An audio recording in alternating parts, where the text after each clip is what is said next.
I'm hungry too. Yeah. Well, keep it right here. It's Wednesday. If you missed Granite State of Mind, 6 p.m.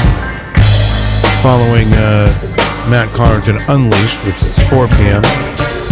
GSM, and then Off the Mark Sports with our friend Kyle Heavey. It's hump day, folks. Going to be halfway decent out there today. Get out and get some of that good weather. Mm-hmm. Soak up that vitamin D. That's right, if you can find it. It's out there right now. I know. Just sit beside so. Yeah. All right. Adios, everybody.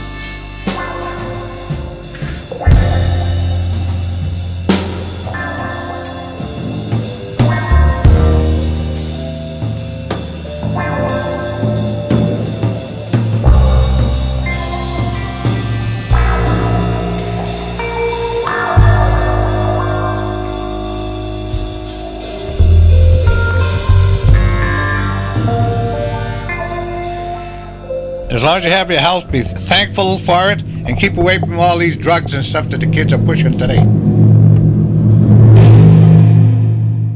This hour on WMNH is sponsored by CGI Business Solutions, located at 5 Dartmouth Drive in Auburn.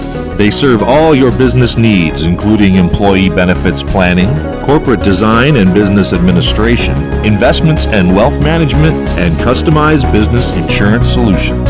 Their phone number is 866-841-4600 or on the web at cgibusinesssolutions.com. Bring your kitchen to life with Queen City Cabinetry, located at 87 Elm Street in the historic Sunbeam Mall in Manchester. Open Monday through Friday, 9 a.m. to 5:30 p.m. and Saturdays, 10 a.m. to 2 p.m.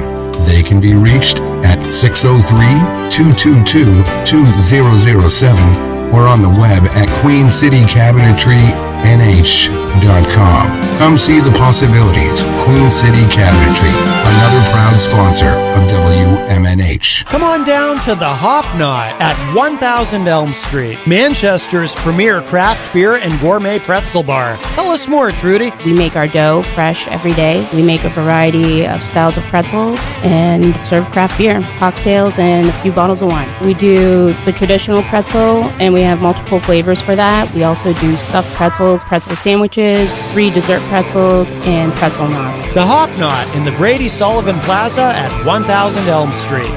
Clemento's Pizzeria, family friendly, awesome for a date night. Clemento's Pizzeria. For delivery, call 603-782-8450. Clemento's Pizzeria, the best pizza in town.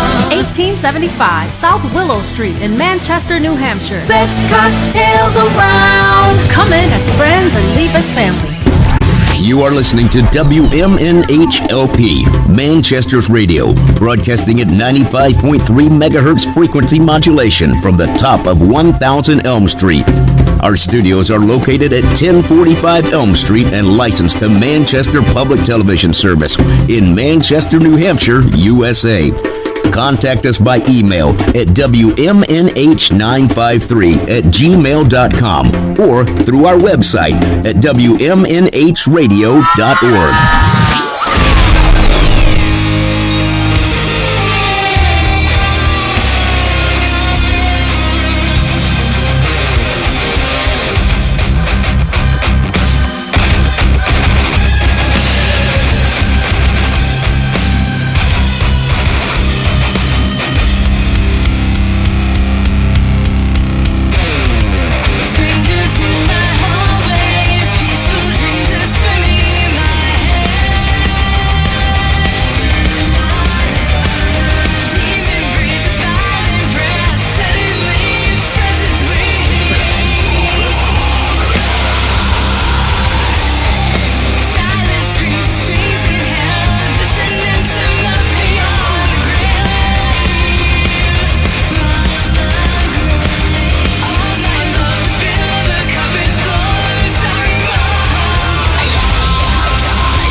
Welcome, everybody. Here we go. It is that time again. Matt Connerton Unleashed, and we are live from the studios of WMNH 95.3 FM in glorious, and it is a glorious day outside, downtown Concord, New Hampshire, also on Comcast 97 if you're in Manchester.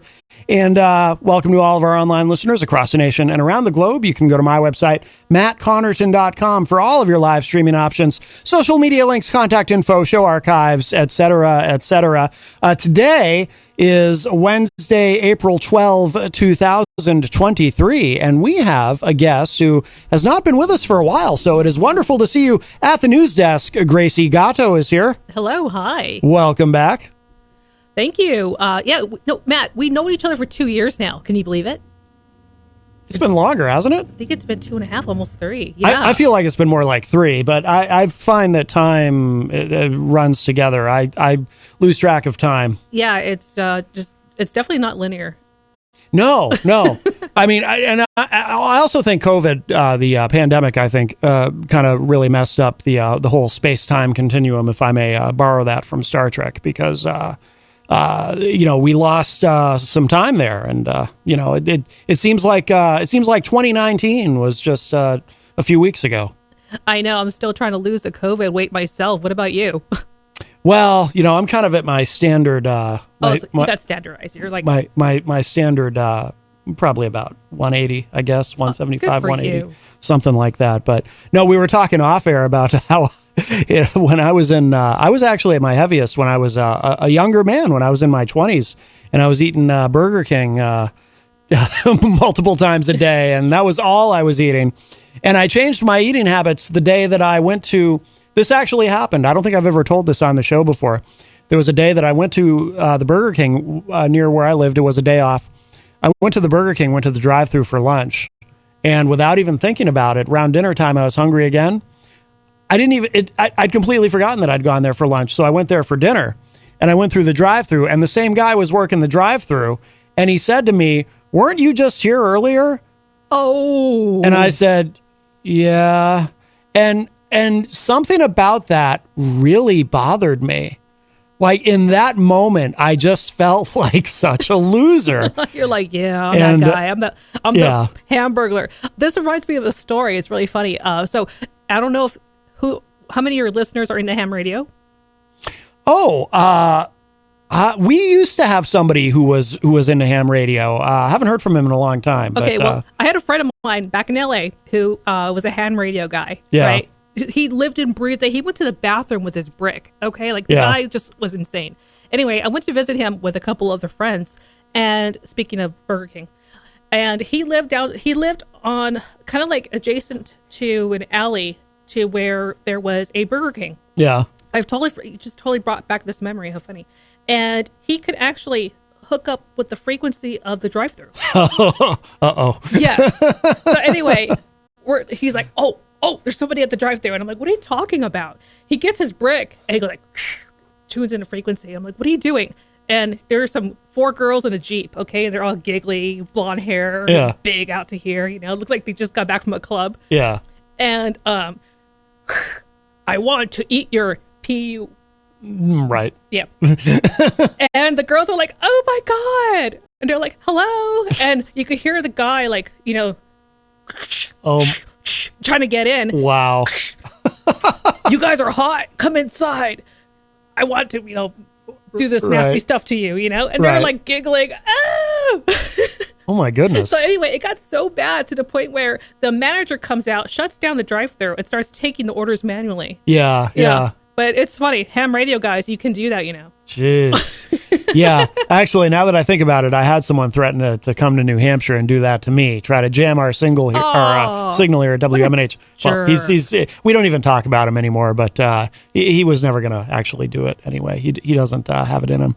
But by the way, quick programming note. So you're the only guest here today, it turns out, because we had someone scheduled for the second hour, a musical guest coming in, Chris Salome, and he had to cancel. He's not feeling well. And then I just got a message from another guest who was going to be calling in at 5:30, who also had to cancel due to a work obligation. So you're welcome to stay for as long as you like. I know you committed to the first hour, but if you want to stay longer, you can. This chair is awfully wobbly and comfy, so it's been broken in. There's John Hopwood on this thing. John Hopwood has been in that chair many, many times. I could feel the indentation of his butt. Really? What do you say? So you think he has a sharp butt and it indents the chair? Well, the capacity, it just kind of like, it's like a bucket. Right, Yeah. right. So he has John Hopwood has you're going on record here today as saying that John Hopwood has a butt like a bucket, is what you're saying. He's a bucket butt. It's okay. I got a bucket butt too. Well, I mean, that's something that happens. It's, I don't know what you do Sorry, about John. it necessarily, but Squats. Do some CrossFit. I'm still sore from it. yeah, John. Oh, yes, you started your CrossFit today. How long did you go? I planked for 8 minutes. Now, planking is the thing. I've never done planking. That's the thing where you Use stretch your out own like a body plank. weight. Yeah, and it basically, I look like my cat. Yeah. Because I'm doing a yoga mat, and Yeah, it's yeah. like I'm using my own body weight as resistance. Yeah. And I'm thinking, oh, crap, I got to lose weight, because I'm so heavy. And it looks so simple, but it's really daunting. No, I can imagine. I feel it's sore. Yeah. No, I can imagine it's difficult. I've never tried it, but that's now is that the only thing you just did that, or did you do anything else? Or So just like burpees and some roping. yeah. Ropes. Yeah. Oh, But cool. It's like I feel tired. Yeah. Yeah. Well, you had a good workout though. Is this something you're going to do every day, or? Probably like 3 times a week. Yeah. And then work my way up. Yeah. Because I think tomorrow I'm going to be like flat on my bed. Like, do you remember like the mosh pit days, like the morning after, where you're like, oh my God. Well, not exactly, because I remember the mosh pit days, but I was always on stage. I was never actually in a pit. Oh, okay. I never wanted to be in a pit. I've never actually moshed. Really? It's like, Yeah. it's so tribal. It's so tribal. Yeah, I don't know. I don't want people crashing into me, and you know what I mean. I'm very delicate. But you Gracie. know what? The mosh pits, at least the ones in LA, were very, very like, if they saw a woman down, they would actually pull you up. I've heard that. Yeah. Yeah. So I've heard that. That was cool. That's a good thing. Yeah. We have a call. Ron is on the line. Hi, Ron. Hello, Matt. How you doing? Good. How are you? I plugged in a little bit late, so I missed who your guest was. Curiosity. Yes. And I'm sitting here she was talking about how she worked out today and stuff, like the things that she did. And in the back of my mind, I don't know where it came out, I was thinking, but can she twerk? Well, I can twerk. Yes. You can. Yes, I'm not going to demonstrate right now because I'm way too sore. I'm going to regret it tomorrow for sure. Remember, this is my first day. Okay, so tomorrow there shall be no twerking either, today or tomorrow. No walking either. That's the majority of my phone call, guys. I was just curious. I was going to say maybe she'll twerk for us. It doesn't sound like she's up for it, Ron. My butt is like permanently. She seems very jovial, though. I'm not quite sure who she is. Explain afterwards if you don't mind, but she seems like a good guest. Yes. Oh, thank you. Very good, Ron. All right. Well, thank you for the call, my friend. Bye-bye. All right. Bye-bye. All right. That was our friend Ron. And that does open up the line for you, 603-250-6007, 603-250-6007. You can also text me at 617-917-4476. I'm on social media at Matt Connerton. You can shoot me an email, matt@mattconnerton.com. And, of course, you can interact and opine in the Facebook live chat. But the best thing to do so that we can hear and enjoy your dulcet tones is to give us a call at 603-250-6007. And our guest is Gracie Gatto, and you've been on a few times over the years. A few times, yeah. Yeah. I think I'm a friend of the show officially. I think you are. I'm on the wall a few times. Oh, you are, yes. Yeah. Well, if you're on the wall, you're definitely a friend of the show. Lust for Life. That's me right there. Is it? Yeah. Oh, I'll be damned. We'll say hello to everybody in the Facebook live chat quickly, and then I'm dying to hear about the podcasts that you're doing Okay. and anything else that we get into. But Melanie La Liberty from the great state of Vermont joins us. Jenny, of course, is in the chat and says, "Shalom, peeps." Joe Friday also in the chat and says, "Hello, peeps." Melanie said, "I think Ron has to twerk first for us before he can make these requests to guests." I think that's fair. I think that makes sense. Yes. Ron, do you have the guts to twerk? He's maybe maybe we'll see him twerking, and I then want to see some male entertainment. there you go. Yeah. There you go. I don't dance at all. I don't do anything like that. God, you're such a radio guy. I am. Yeah, I can't. Down to the stage hand, like doing all the stage work. That's so radio. Yeah. Everybody I know, even in LA, who do like sound for like Viper Room or whatever. Yeah. Like, I don't go down to the pit. Right. No. Like, even if there's a hot chick at the bar, no, I don't go to the bar. Bring my own. I stay here. Basically, it's like my domain. No, it's true though about the pit. Like, if I was on stage, I was in one of the bands I was in. It was called First Shove, and I remember we played this big show up north, this festival, big crowd, and this huge pit opens up, and I just remember being on stage playing and looking at that, and it was just one of the most amazing, truly one of the most amazing moments of my life. Just looking out and seeing that, and being part of the engine that's driving that. You know what I mean? But and yet, no desire whatsoever to actually be in the pit. I just liked being over the pit and looking at it. If I ever play again, I'm going to start a punk band called Lawrence of My Labia. Yeah. Isn't that great? That is. we have a call. That is great. We have a call. Hi, welcome to Matt Connerton Unleashed. Who's this? Hey, this is Jasmine. You know me. Hey, hey, Jasmine. How you doing? I am doing great. Wow. A lot's changed. Yes, I know. You're in a whole other country, aren't you? Oh, yeah. I'm up here in Canada now. You like it? Of course I do. Healthcare is better, right? Yeah, it's totally better. No doubt. Well, good. I'm glad you're doing well. Yes, I know you and Jenny were chatting, and it sounds like you're doing great up there. What part of Canada? Yeah, I am. Jasmine, I don't know if you're, Gracie asked you what part of Canada. Where in Canada are you? In Ontario. Ontario? Near Toronto. Okay. Do you go to Toronto much? Yeah, I do. Toronto is, it's the Hollywood of Canada. It's like is it the third largest city in North America? It's up there, right? It's in the top 5. No, it should be anyway. like the top 5. Because I know 5, Chicago, LA, New York. Okay. Are the 3 top markets. Okay, but yeah, Toronto is huge. It's huge, yeah. Yeah, well, very good. Yeah, Oh, sorry, go ahead. Huh? What were you saying? No, go ahead. What were you going to say, Jasmine? Oh, yeah. No, so, little fun fact. I think the third tallest building is in Toronto, and it's called the CN Tower. I've been up there. I've heard of that, actually, that building. And I know too, it's kind of like Canada's Hollywood, right? Like a lot of television shows and movies are shot there, where it's actually cheaper to do it there than in Hollywood. It's cheaper to do it there than here. It's a huge city. Yeah. Every really Lifetime movie ever made is made in Toronto. Is that true? Really? Yeah. Yeah. I believe it. Yeah, I believe it. Well, very good. Oh, wow. Well, anything special on your mind, Jasmine, or are you just saying hello? Well, it was funny because yesterday, remember that one time where I was a guest on your show? It was October 5th, 2021. Remember? Well, I certainly don't remember the date, but I do remember you were a guest on the show. Yes. Yeah, so I'm like, I wonder if there's a way I can get back on. Well, if you want to be on as a guest, Jenny does all the booking now. Oh, I Yes. see. Yeah, I would love to be. Yep. Just connect with Jenny about that. She does. She took that over, which is wonderful. She's doing a fantastic job, and there you go. That's awesome. Yeah. All right, Jasmine. Well, it sounds like you're doing well. We appreciate the call. Not a problem. All right. Have a good day. All right, Jasmine. You too. Bye-bye. All right. Very nice. That was our friend Jasmine from all the way in Ontario, or near Ontario. Did she say she's... Yeah, she's in Ontario. Near Toronto. Yeah.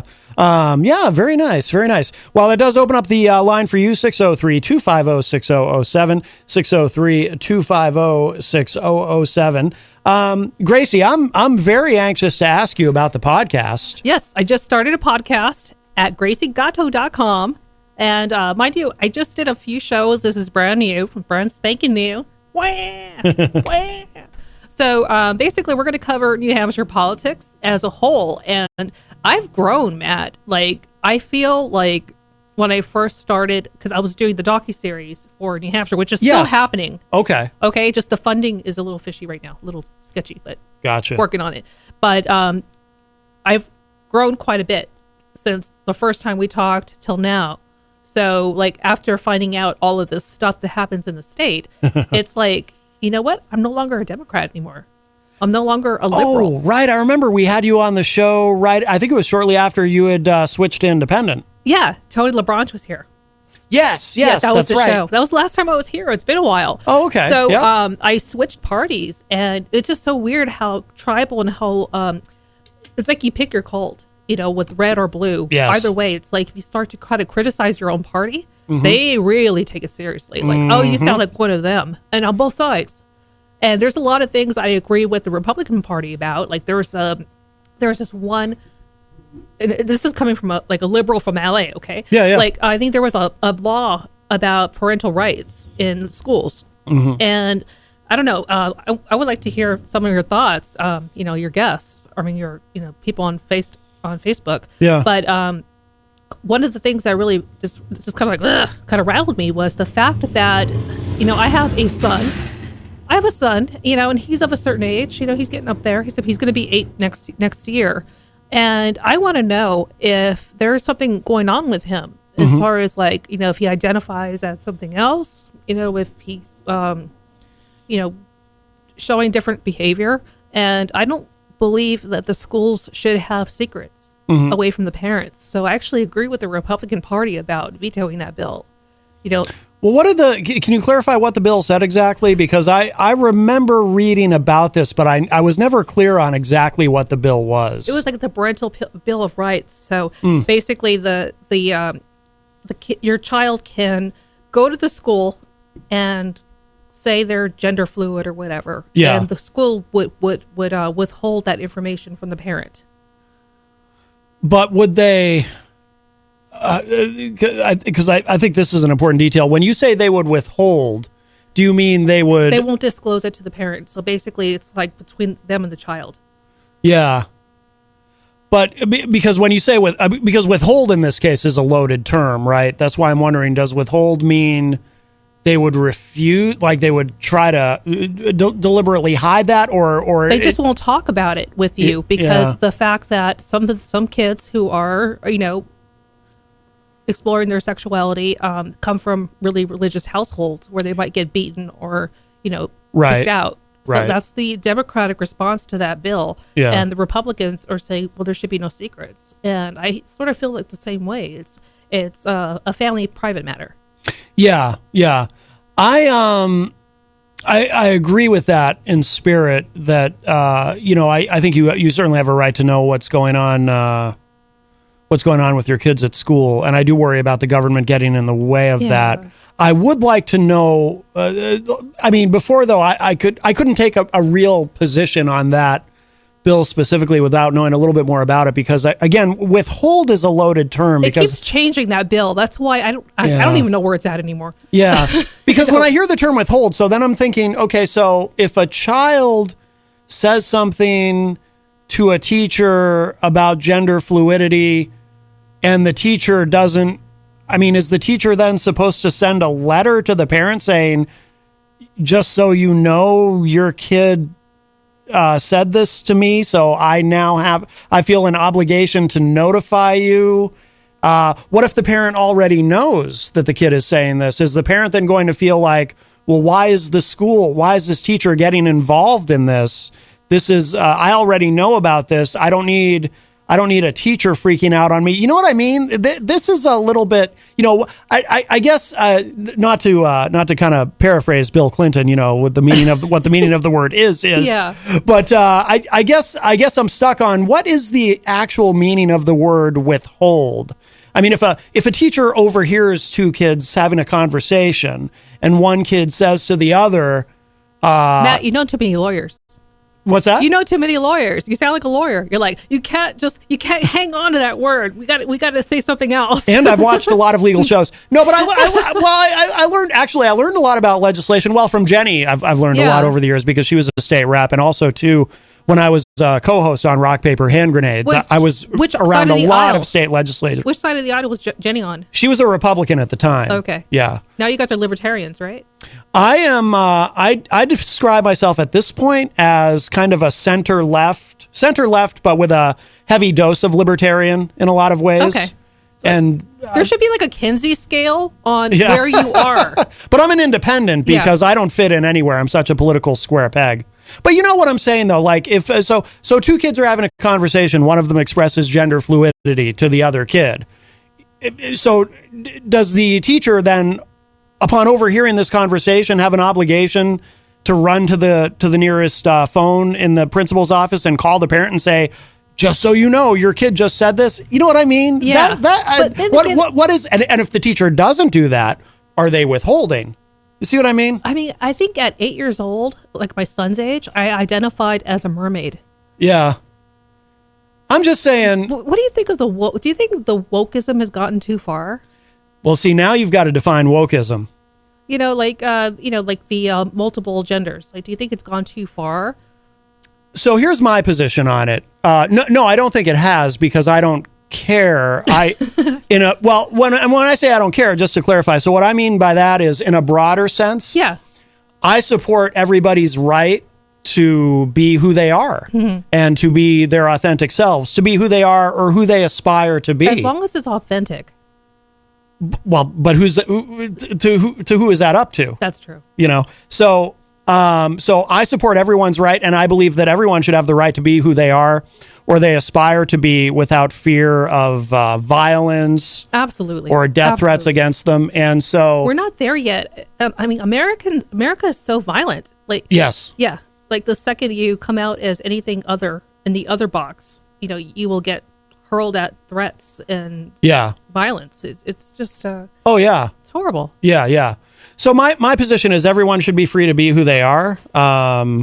And I don't like a lot of the this culture war stuff on the right. I think is some of it's just crazy, and some of it's really dangerous. It really is. Some of the stuff coming out of people like like Candace Owens and Ben Shapiro. I mean, it's horrible. It's one thing to not understand people who are transgender. Hey, I don't get it. I'm a cisgender male. I don't get it. But you know what? I don't have to get it to still be supportive. Absolutely. And to want those people to feel safe. And some of the... I think if you don't understand it, we should have an open means of communication. Oh, yeah. So, if you want to learn more, you can simply ask without sounding like a complete jerk. Right. And say, I don't like the way you're living. The Bible says this, And yeah. Yeah, it's not a one-size-fits-all anymore. It really isn't. It never was, actually. What am I talking about? Some interesting comments in the chat room. Let's see. So Joe Friday says woke is racial, not LGBT. Is it? I don't know, Joe, because woke is one of those terms. I don't know if you saw this. It was I don't remember what show it was on, but somebody, an author, a conservative author, had written a book condemning wokeism, and when she was asked on the air to define wokeism, she couldn't do it, and she stumbles all over herself, and then she actually comes out and says, "This is going to be a viral moment, isn't it?" But so I don't know. But woke is one of those terms. It's like when the origin comes from the African American community, but I don't consider it racist. No, I don't consider it racist at all. Well, Joe Friday's saying racial. In other words, it's about race, not LGBT. But it depends who you ask. It means different things to different people. That's true. Yeah. What do you guys think about pronouns? Well, again, I have no problem respecting somebody's pronouns. I mean, it doesn't hurt me any. It doesn't cost me anything to call you whatever you want to be called. That's true. I mean, it's fine with me. It's like, I think because it's of a certain generation that I'm 42, so I passed that generation. Sure. And a part of me is like, is it the young kids that just want a shock factor of the squares? And another part of me is like, okay, well, maybe gender fluidity is being recognized finally. Because if you look back at, Sigmund Freud's work and blah, blah, blah, blah, blah, there are, Kinsey, for example, the Kinsey scale. Yep. It kind of checks out. So the only thing I do have a problem with, though, personally, is I don't go around saying she, her. I don't think it should matter unless I'm dating you. Me neither. In other words, you don't present your pronouns. I really, No, I don't do that either. Yeah. I mean, I will make this accommodation, though. Maybe accommodation is not the right word, because again, it doesn't put me out at all. Yeah. But if I'm having a conversation with somebody, but if they make it a point to say, I really want to be they them. Well, if somebody presents their pronouns to me, I mean, I've had people do that very rarely, but I've had it happen on the show when someone came on to talk about trans issues, and if they say my pronouns are such and such, I'll reciprocate and say, okay, I'm he and him, and I have no problem with it. Doesn't hurt my feelings to do it. You know what I mean? It doesn't. It doesn't bother me at all. But it's just kind of like wow, we're here. Like it's just sort of like another thing to remember. I'm bad with names, so it's like with pronouns. It's like, oh my gosh, the anxiety is rough. You know, like I hope I get this right. But you know what's funny about that though is too, and people don't think about this, but when people, because I'll hear people who object to pronouns, they'll complain about having to refer to someone as they or them or their. But when I was a kid, we would say that all the time about people, like if just casually referring to somebody as, because if you don't know, if you're referring to, say you're talking about some hypothetical person that you haven't met yet, like you're with your friends and you're walking down the street and you look at a house and you say, oh, I bet whoever lives in that house, I bet they have a lot of money. That's a big house. Yeah, that's you say they because you have no idea the gender of the person who owns that house, right? And it's also just linguistically easier because you're not going to say, I bet he or she has a lot of money. You could, but it's a hassle, right? So you just say they. So we've been doing that since we were kids. So it's actually not even anything new. And Shakespeare would use they. Yes. Yeah, good point. Easy G is on the line. Hello, sir. Hey, a friend of mine spread this over years ago and it stuck with me. He said, hey, people are against the gay and lesbians are against it until one of their sons or daughters. Yes, there's a gay or lesbian. And they say, "Oh wow." There's evidence of that. I can think of two Republicans who are very conservative in pretty much everything except they are pro-marriage equality. One being former Vice President Dick Cheney, who has a gay daughter, and the other being I forgot about that. Oh, and the other being Senator Rob Portman, a very conservative Republican, but he has a gay son, and so he's pro LGBTQ plus. Because when you have somebody in your family who's LGBTQ plus, it's like, oh, I guess they are just real people like everyone else. I guess maybe they should have the same rights. Better late than never. Yeah, I got a question too. We're talking about political people. Yeah, I don't know a lot about him. I think he's going to run because he's going to exploratory committee together. The guy Tim White. You know anything about that guy? Tim Scott. Oh, Tim Scott. Sorry. Yeah, did you hear that, Gracie? No. Tim Scott, Republican, another Republican signing up for the slaughter. As long as it's not Chris Sununu. Oh, I think that's coming. We'll see. I saw him in real time with Bill Maher, and when was that? I didn't see that. Really? It was like 2 weeks ago. Oh, no kidding! I'll have to look that up. And the guy's really good with taking food selfies. Yeah, and that's about it. Yeah. So he's got, according to you, he's got no shot to win, probably, right? No, Trump's going to be the nominee. I believe that. I believe that unless too. Unless he's in jail. Even if he's in jail, he can still run for president in jail. Oh yeah. Yeah. I heard about that. How can that happen? I don't think the forefathers actually knew that this would happen. No. What if he wins? Can he win the presidency in a jail cell? I know it's not going to happen, by the way. But no ex-president's ever gone to jail. So I don't think he's ever going to do real time. Pointless. Like, I think he's going to be locked in his Trump tower with room service and his Diet Coke's coming in rotation. But a friend of mine said it's all to do about nothing. Nothing's going to happen to that guy. I think things are happening, but we'll see. But he's in a unique position where the more bad things happen to him, the better his chance of winning the nomination. But also the better his chance of losing. By the time the trial happens, right? He'll be could be the president. Like you said, he could pardon himself. Well, that's a possibility. That's a real possibility. I think with Donald Trump's our president, we're in a lot of trouble again. I think so too. Yeah, agreed. But then again, alrighty, that's my 2 cents. Like, I don't like Donald Trump. I've never been a supporter. Yeah. But, however, you compare him to Bill Clinton. You compare him to other presidents we've had. At least we know where he's coming from because he's so vocal. Whereas the other side does things behind closed doors and very quiet. Well, yeah, which is worse. He does say the quiet part out loud. Yeah, and it's sort of like like Asperger's or what's it called? Oh, Tourette's. Tourette's syndrome. He's like, I'm going to do this, and you kind of know where he's at. He's I don't know if it's genius or just insanity, but right. Yeah, he makes good television. I'll give him that. But as far as a president, I mean, he's the only guy I know who can make Buckingham Palace look tacky.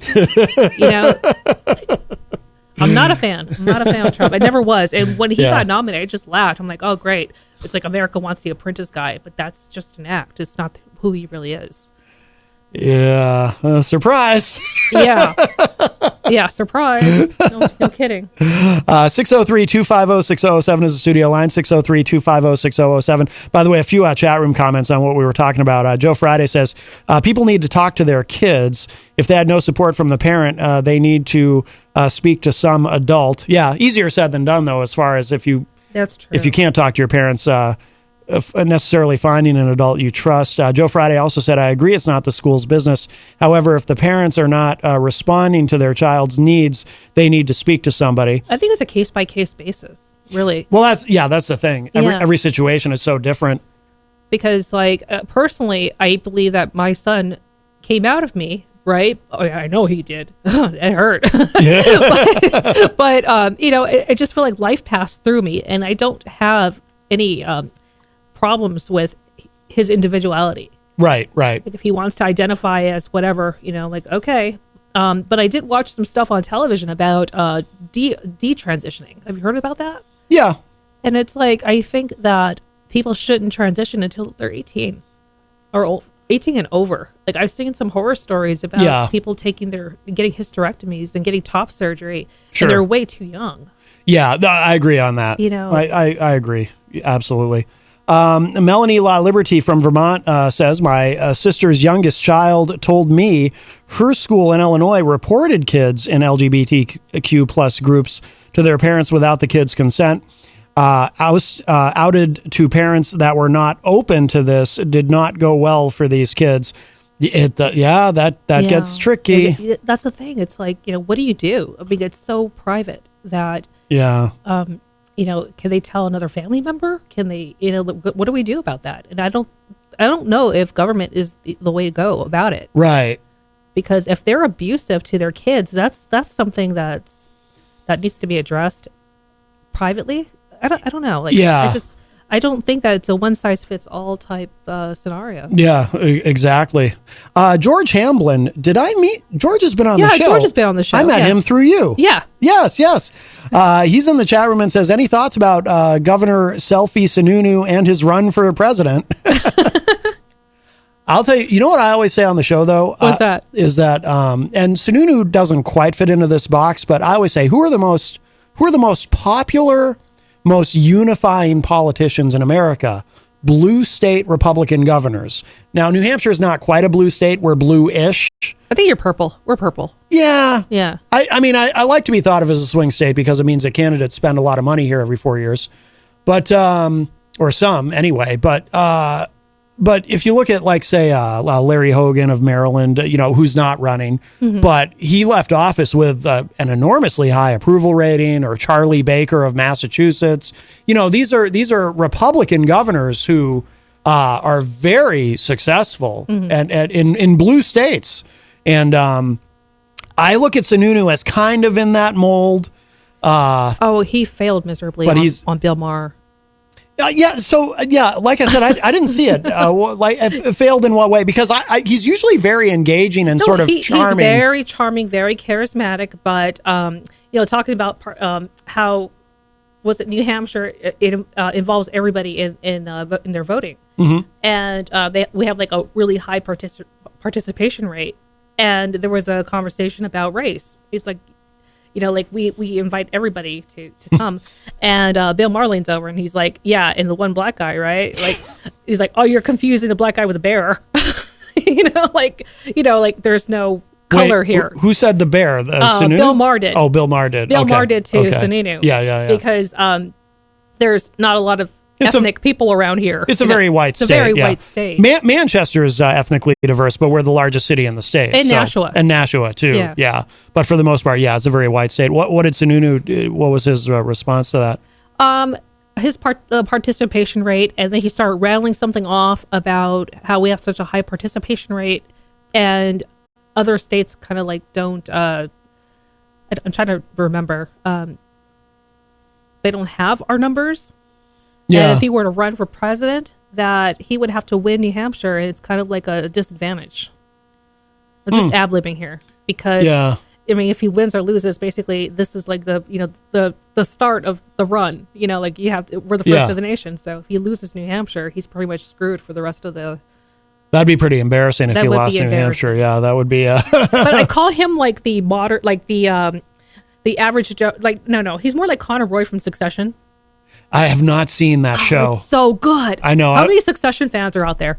I want to see it. Oh God, it's so good. That's something Jenny and I are going to have to watch because it looks like something I would love. I was literally like screaming at the TV at the last episode. Yeah. But anyway, Connor Roy is the patriarch's son, eldest son, right? But he's so detached from reality that he's like a billionaire's son, but he decides to run for president. Yeah. And he's like polling at like -1%, you know. And his rich siblings are like, "Come on, dude, come on, do the country a favor, just pull out." Right. And he's like, "Yeah, I need another $11 million just to stay at 1%." So he's throwing all these fundraisers and stuff, and the kids are just like, yeah, like, dude, just pull out, do the country a favor and pull out. And I kind of feel that with Chris Sununu, where I don't think he's totally attached to reality. Well, he's still he's a young man. He can wait for 2028. You know, he doesn't have to be in a hurry. No, I don't think he's ripe. The same with DeSantis. He doesn't need to be in any rush. You know, let Trump have his. They should let Trump, because Trump's going to be the nominee, and then he'll lose in the general. Well, But he lost. I think he's on the lead, right? Because DeSantis, last time I saw the polls, he was like at 24%, and Trump was like way up. Oh yeah, Trump is. But the polls changed, so I don't know. Where Yeah, it's at now. DeSantis is just getting crushed. Of course, he hasn't announced yet either. But no, I don't think anybody's going to be able to take down Trump. Yeah, George Hamblin says the latest mass poll has Sununu at 0%. but he has not. To be fair, he has not announced yet. But of the current crop, though, of those who have announced and those who are probably going to, or maybe, he would be my pick because he's the most moderate. Who? Sununu. Oh, Sununu. He would be my pick. I forgot already. Because he's so you're not voting for him, clearly. I'm clearly not. But you know what? One thing I have to thank the great state of New Hampshire about is it broke me out of my cult. Yeah. Because like I would basically vote blue down the ballot. And now I'm researching who are these people. Right. And I'm going to opencorporates.com and checking out like who they're getting money from now. So there's like a bit of an investigative journalism that goes along with my ballot nowadays. What website is that? Because that's important. Opencorporates.com. Opencorporates.com. Okay. Yeah, basically it shows who they're taking money from. So like I think it was a joke from what was it? Robin Williams. He said, "I wish all politicians wore sports jackets so we can know who bought them." Opencorporates.com actually shows like where they're getting their money from. Yeah, I'm looking at the site now. Yeah. Wow, this is a good. I didn't know about this site. So yeah, that's kind of been like my my open tab that's always open. So whenever I'm researching someone or like someone for the film or someone for my podcast, I would see where the money's coming from so we can kind of link certain people together. It's like, oh, okay, so and so is okay, Yeah. that makes sense. Well, this is great too. This is something I've been saying this for years and years, is that part of what is wrong with our political, people talk about politics and money in politics, and everybody blames the system and blames, big corporate donors and all that controlling everything. And that is a problem. But we also, as citizens, we have to take some ownership of this too. And there has to be some buy-in on our part. And that comes in actually doing the research and learning where these candidates are getting their money from. Mm-hmm. Because once you know where a candidate is getting their money from, then you know who they actually work for. Exactly. Regardless of what they say in their speeches, on a debate stage. R&D does not matter to me anymore. Right. Yeah. Right. Opencorporates.com, you guys, check it out. Yep. I didn't know. Type in a name, see what happens. I'm actually, now that I'm on there, I clicked the governance tab. Mm-hmm. Is there a, I'm just trying to, I haven't been here before. Type in Chris Sununu. I see it. Well, there's a tab for search companies. Well, let's see what happens if I type in his name here and see what comes up. He is charismatic. I give him that. Oh, I got to click advanced options to make this work, I think. Oh, it's Open Secrets. Oh, Open Secrets. Okay. That website I am familiar with. So that's a great website. Yes. Open Secrets. That website of, opensecrets.org. But there is a corporates. I know. I can't think right now. Yeah. But there is a opencorporates.org, I think, or something like that. But yeah, no, I was on it. Yeah. I keep tabbing. I tab back and forth just to kind of like research where I'm going to get my information from. And that's when I start collecting data. And you start to kind of see, a pattern happening. Oh, yeah. Yeah. I'm on it now, opensecrets.org. I did type in Chris Sununu, and there's a lot of information here. We won't go through it, but I do encourage people, research where these candidates are getting their money. Yes. And that will tell you all you really need to know.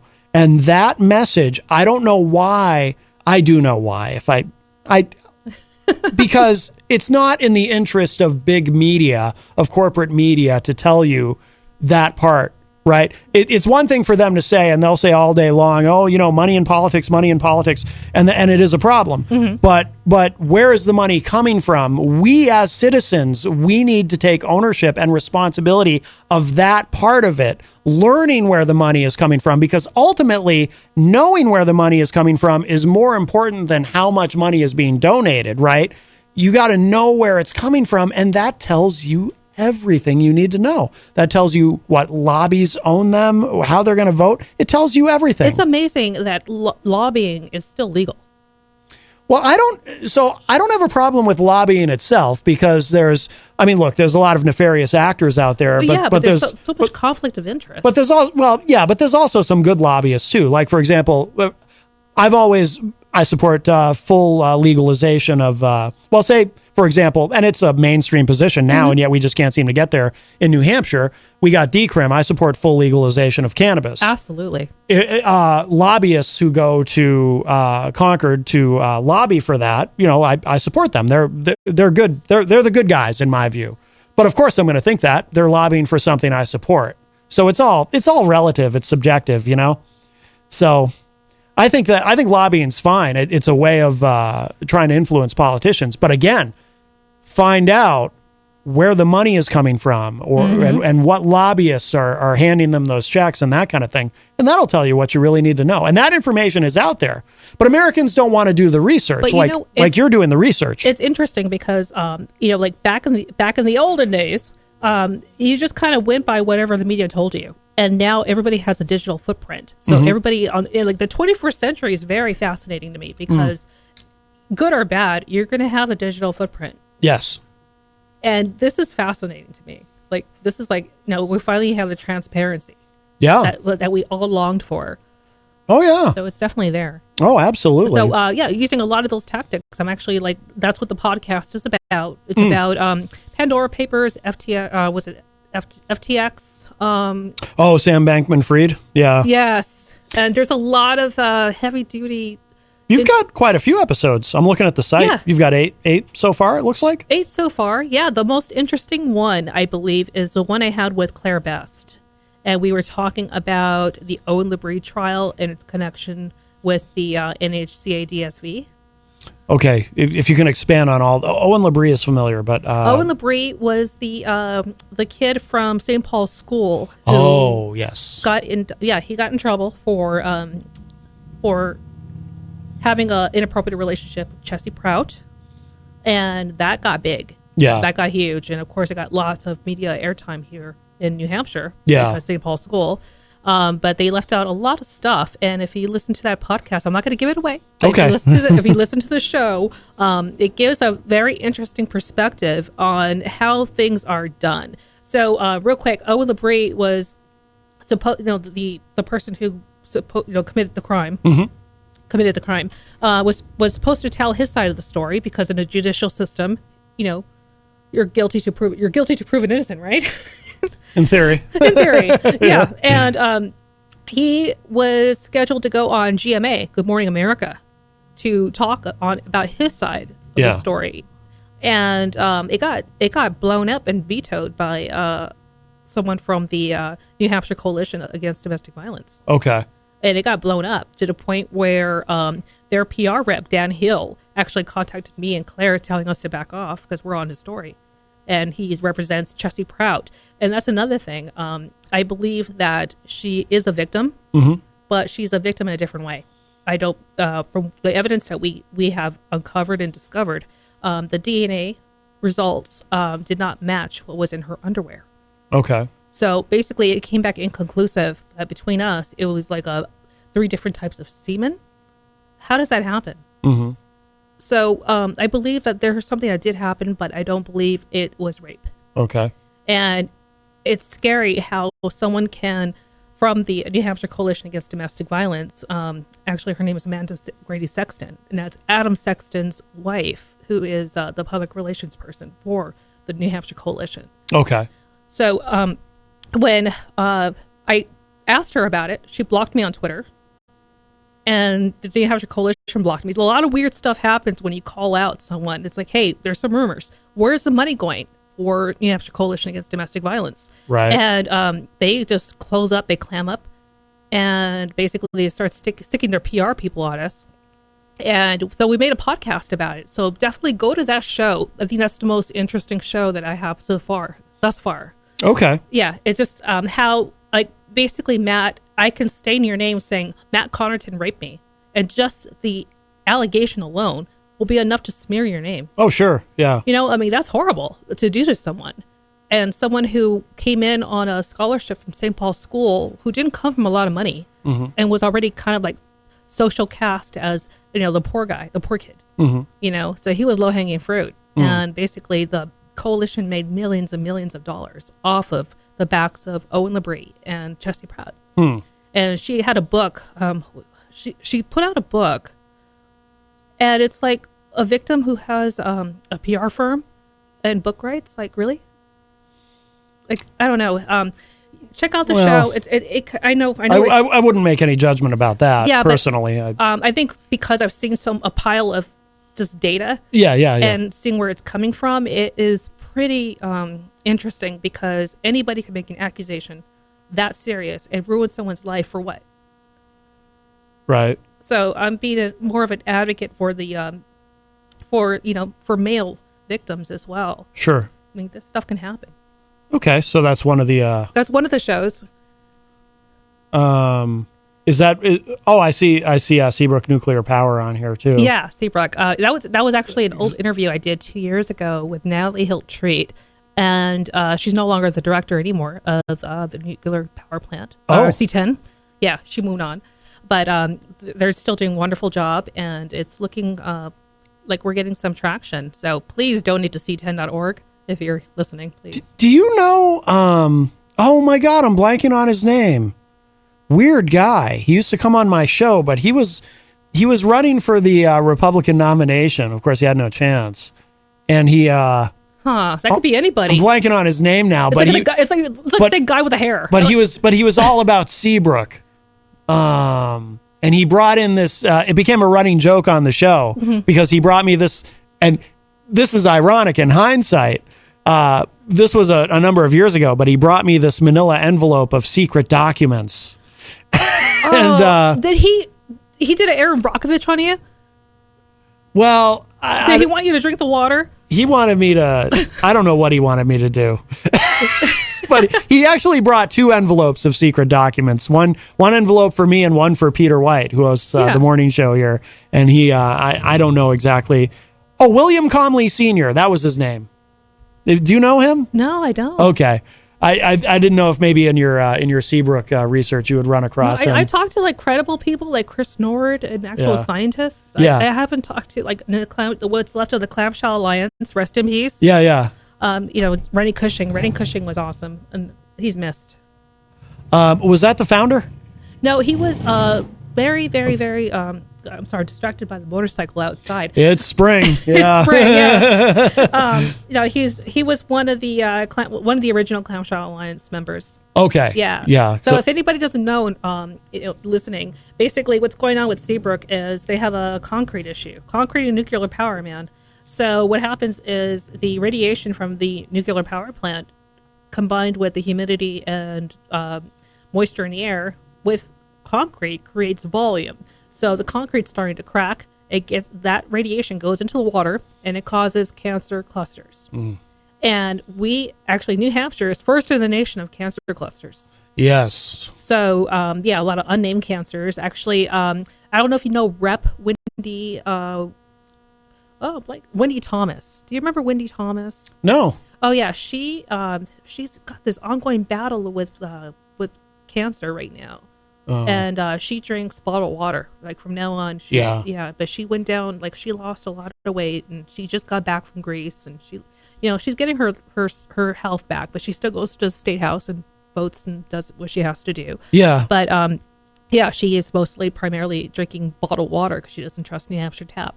Oh, no kidding. Yeah. Wow. Specifically for that, because of Seabrook. Yeah. Wow. Oh, wow. That's interesting. Any place that you live where they give you iodine, was it potassium iodine pills? So your thyroid wouldn't affect. Your thyroid wouldn't. So you wouldn't get thyroid cancer basically from the radiation. Yeah, which is basically the equivalent to eating a Flintstone vitamin. What is that going to do exactly? When I was a kid, when I was in grade school and Seabrook was first opening, we did these weird evacuation drills and it was so bizarre because it was like they brought in these school buses that were supposed to take us away somewhere if there was an accident at Seabrook, and it was all very bizarre, but they have all these instruments now and where they can have alerts when there's high radiation in the air. And the fact that it's not government funded, and this is all funded through, c10.org. That's why I keep pushing that website. Please go to c10.org. And it's like the surrounding 10-mile radius. So that's why it's c10.org. Definitely, donate, because basically it's people like you who are keeping those people healthy within the 10-mile radius of Seabrook. Okay. Interesting. Yeah, I'll check out that website. I did not know about that. Yeah. We're approaching the top of the hour. I do want to just get through we'll just quickly go through the rest of these Facebook live chat comments. The subject we were talking about earlier is really important to some of our listeners, so we'll just kind of go back to that just quickly. I want to get these in, but Melanie said, it's so funny, we never question a child's heterosexual identity, but if they identify as LGBTQ+, everyone questions how they know who they are at young ages. So dumb. That's a good point. Tom Blanchard says sometimes kids follow instead of leading their own life. Yeah, I don't know. I'm pretty skeptical on that though. If you know what I mean. Like I always say, like, how some people will say, oh, but they'll refer to being gay as a lifestyle choice, as though it's something that you choose. And I've always said, to me that doesn't make any sense, because I can remember when I was growing up, when I started to be, have those feelings and started to be attracted to women, it never occurred to me to make any sort of a choice like, which way do I want to go here? Should I be attracted to girls or? I'm hopelessly cisgendered. I am, but I grew up with drag queens in my childhood. I grew up with guys who were gay, and they took a beating for that. And I remember they knew how to street fight, man. Let me tell you, they were tough. I mean, you call someone in high heels who happens to be a man, like, you better back up your words, because they will pump you down to the ground, But that, I don't understand. Like, now it's in vogue.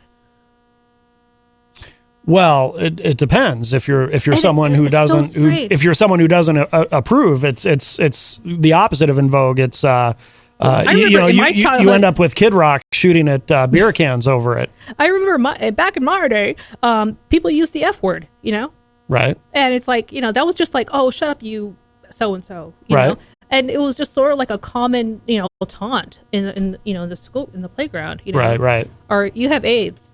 It's not funny now, but back then it was like, jerk, But I don't know where we're heading. I know sexual fluidity is something that I think if you're that young should be private until you figure it out.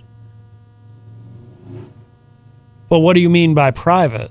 Like basically, and how do you figure it out if you don't talk to people about it? Well, publicly, I don't know. That's a good question. What I was thinking is you're still figuring things out. Like, do you advertise the first time you ever masturbated?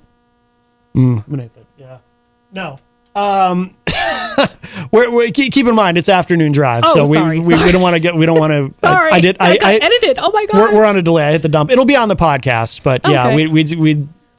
And who those thoughts are about. But I don't know. Like, but I think the point that Melanie was making is there are some things that you know. Like when I was growing up, because the point that I was making was I knew I was straight. And why would I presume? And therefore, like I just knew. Yeah. I didn't have to talk to anybody about it. I just knew. So why would I, as a straight person, presume that a kid growing up who's gay, they don't know? Oh, they know. Right. Well, exactly. Oh, they know. Exactly. So some things you know at a young age. Yeah. It's not like, it's not like, oh, I'm confused. But then again, it becomes a private matter between you and your parents, or like I think nowadays we're so open about this sort of thing. It can be I call them gay larvae. Yeah. Because they're still discovering how to their sexuality. Like, when we're cisgendered, when we fumbled a lot, didn't we? Like individually, of course. Sure. No offense, Jen. Right. But individually, like, Yes. when I was growing up, I remember like, having the social faux pas and stuff like that, when Right. you're like 12 or 13 years old, you're socially awkward, Yeah. But I always knew that I was attracted to men. But I knew Right. I had lots of gay friends in high school. Right. More gay friends at USC when I was going to school. And they didn't turn you. They didn't groom you. They didn't groom me, no. Right. They didn't turn me, but we Right. were best of friends. And actually, I think I learned more about men from gay men than anybody else. Yeah. Lots of personal. Sure. But, we talked about dating, Right. And, there was a lot of like back and forth. And I think I've learned a lot from them as a cisgendered woman. Right. Yeah. We kind of borrowed each other's shoes and clothes and would dress each other up. Right. Yeah. It's like, I would tell them, it's too much. Either the earrings or the bracelet. Don't wear the earrings, bracelet, and necklace. Right. Too much. So, yeah, I mean, that was just sort of like, my life in LA. Yeah. And, now over here, it's so like in New Hampshire, it's so conservative. Yeah. Like I know the drag shows are a big deal around here. Mm-hmm. Like, they do them at our sponsor, the Hopknot. Great. Although without any, as far as I know, they haven't had any but any this problems. is Manchester. Yeah. Yeah. What was it? The drag shows, not the adult ones, the ones for kids. Reading. Oh yeah, like story time. Story time. There you go. Blah blah blah. I'm short circuiting today, so I think it's the CrossFit. But I know people have an issue with that, and honestly, I don't see a problem because to me they're like animated characters. Mm-hmm. They're people are saying, oh, they open their legs and you can see everything. I'm like, no, you don't understand. They tuck and they tuck it well. Kenny explained that actually when Kenny from the Hopknot, because he does the drag shows. Yeah, I mean the way I look at that is if you don't want your kids exposed to that, the good news is no one's going to force you to bring them. But I see a lot, some of the hate that I see online. It's horrible. Talking about, they want to groom your kids and all this really sinister stuff. That's just, by the way, all the same tropes that you used to hear about gay people, that they want to groom your kids. They want to recruit your kids. Now it's transferred to trans people. And it's like, I don't have any children of my own, but I always say, I think if I did, would I take my child to a show like that? I don't know, but I do know this. I would certainly want to teach my kid or kids that other people exist. Yes, and that it's okay that other people exist, and you should love and accept them as long as they're not doing anything wrong and they're not hurting anybody. They should be, well, like I said, I would try to instill my own values in my children, and so, everybody should be free to be who they are. Have you ever heard of the gay vampire bite? No. Yeah, that's like a term that we used to use loosely in LA about people who thought that gay was contagious. Oh. So if you hung out with lots of gay people, they'll turn you gay. Right. Yeah, that doesn't happen. Yeah. Yeah. Yeah. So I get I get upset with a lot of what a lot of people hide behind their Twitter feeds too. Like they're Mr. tough guy on Twitter or Facebook. Yeah. But like when you confront them person to person, like, hey, you said this. Yeah. Well, yeah, the way people treat each other on social media is terrible. If people treated each other like that in real life, we'd have lots of black eyes. There'd be a lot of fist fights and Yeah, Melanie in the chat room was saying, well, why, if it's not a private matter if someone's straight, why should it be a private matter if they're gay, if they're a kid? What was that? Well, you were saying if a child feels, was it gender fluid or in terms of their sexuality? I forget what you were referring to specifically, but it should be a private matter. And then Melanie was making the point, well, if they're straight, it's not a private matter. Why should it be a private matter if they're kids? Because they're kids, like. But I would say have them figure it out. Like, have that time to be a kid and explore and do what you got to do to grow. But I think when you're in school, that's how you do that. I don't know how you would just from a practical standpoint. How would you even make it a private matter, especially in the era that we live in now with social media? With social media, I mean, all it takes is a guy in a dress, and it's like, okay, there is no privacy anymore. Even for Halloween, if a guy dresses up as a woman, it's like, oh, you're one of those. I don't know. It's a tricky game. It really is. It's just maybe we're just too available. Maybe our information is just we don't have a private moment, do we? You're right. Right. Yeah. There's no privacy anymore. Yeah. Melanie points out sometimes a kid's life is in jeopardy if they are outed to their parents. Absolutely. Yeah, and that's bad. I've seen that side too. Yeah. And I've actually taken in someone early in my I would think I was like 17 or 18 years old. Really? I took in someone who couldn't live with their parents anymore. Yeah. Oh, wow. Because of that. So I've seen both sides, like face value. Yeah. So. What occurs to me too is we have the luxury of being in the Northeast. Mm-hmm. But there's parts of the country. I mean, again, no offense to anyone listening online from the South, but there are parts of the country where it's far more dangerous for trans people and even still for gay people. You know what I mean? Yeah, it really is. And like if you live in like Nebraska, the whole Brandon Tina thing. Do you remember that? No. It was made. Her life was made, or his life was made into a movie. What was it called? Boys Don't Cry. Yeah, and that took place in Nebraska, and that was during a very, very, very. I think it was like the early '90s. Okay. And things are still iffy. Yeah. I've seen the film. I didn't remember where it was, where it took place. But this has been around for a while. If you go back into to early silent films, to you have people. Who was it? Was that a silent film actor? Oh, drawing a blank today. I need coffee. Yeah. There were a lot of silent film actors that did kind of go back and forth with burlesque type things. Oh yeah. It's always been with us. Yeah. I mean, it's nothing new. And look at 80s hair metal. You had lots of dudes. Look at the cover of the first Poison album. There was a meme I have. There's a meme I have, and it says, "I remember when men dressed like men," and it was a picture of the New York Dolls. And yeah. That's the thing. It's always been hair here. Metal, like you're right. Like look at. It's always been look here. Look at Motley Crue. They have more lipstick on than most chicks. They've been in the news a lot lately. Oh yeah, let's talk about that. I wanted to hear more about it because I haven't heard about Motley Crue. It's complicated, but basically Mick Mars is he left the band, and there's some disagreement over whether he was ousted or whether he wanted to leave because he's very. I don't know if you know this. He has a terrible disease, AS. I can't remember what it stands for, but basically, like he's so his spine is fused itself effectively because of this disease that he's had. Wow. That he's had since he was 27. He's now 72. And it's to the point now it's difficult for him to stand. He can't stand up straight. He can no longer turn his neck at all. He can only look straight forward. And so he finally retired from touring, but he had put out a statement saying he was retiring from touring, but he'd still be in the band for studio work if they record anything or if they do, just a one-off show here or there to play a festival or whatever. And they went ahead and replaced him with John 5. And now Mick Mars is suing them over it because they've removed him from the LLC, and it's a whole thing.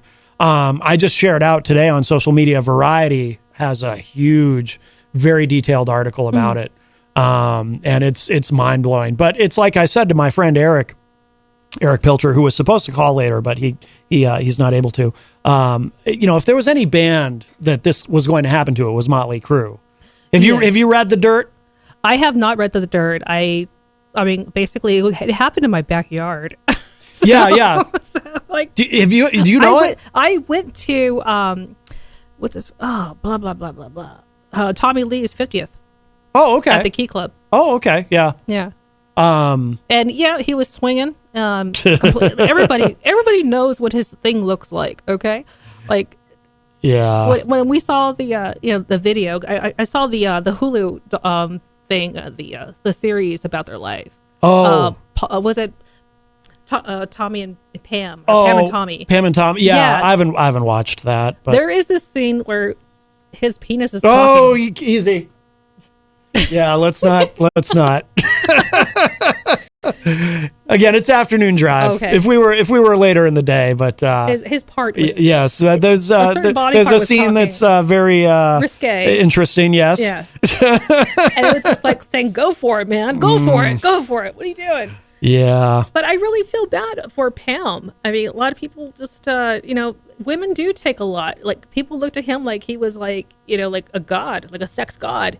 You know, and Pam Anderson said, I'm always going to be that blonde slut now. Thank you. Well, she I don't know if you heard her interview on Howard Stern, and, she sounds like she's doing pretty well now. She seems like she's... Well, she wasn't doing well for a while. At peace with everything now. She's kind of come through it, but... good for her. But yeah, she... Howard made an observation. We got to get to break in a second, but Howard made an observation to her about how if the internet and social media had been really big, like back in the Baywatch days, how differently things might have been for her in terms of, because she talked about, and apparently it's in her book. Oh, that's why they were doing the interview. She just put out her, I think her autobiography, and she was kind of talking about how, being on Baywatch, it was a blessing and a curse. It was a blessing in that, she was on at one point, the most popular show in the entire world. But at the same time, to break out of that and do anything else was impossible for her. Barbed Wire was god awful. I never saw it. Oh, it was so awful. Yeah, I never saw it. But and Howard observed if there had been, YouTube and everything back then, now you have so many different opportunities in terms of, Think about how big that tape would have been if we had YouTube or if we had Pornhub. It would have been like viral. I mean, think about how it kind of was anyway. It was. I mean, people with dial-up connections were like waiting for those pages to load. Just for pictures. Imagine how long you have to wait for video back in the dial-up days. Oh yeah. I remember downloading not of that, but downloading videos and. Just, you sit there and you look at the monitor and you watch, it would be a graphic you would see. It looked like papers going into a folder. And you kids you kids throw temper tantrums about Wi-Fi connections. Dude. Oh, hell. I remember connecting to AOL, with the floppy disks that they would give out at the stores, and trying to connect to AOL and sitting there and like at 6:00 at night, and not being able to even get on. Yes. Because it was so busy, and then usually by around 7:30, you could finally get in. I was working web tech support back in the 1990s for Earthlink. Number 2, AOL was number 1. We used to call them a-holes online. Yeah. Because, it was the healthy competition. Yeah, but, we used to do just, we used to do the dial-up thing, and we would have people hop pop numbers. Do you remember pop numbers? You would have a number to connect to locally. Get to the internet. Yes. And then you would change those numbers constantly because it'll be bogged down. Yeah. Oh, God. Yes. Those were the days. Well, let's we're past the top of the hour. Okay.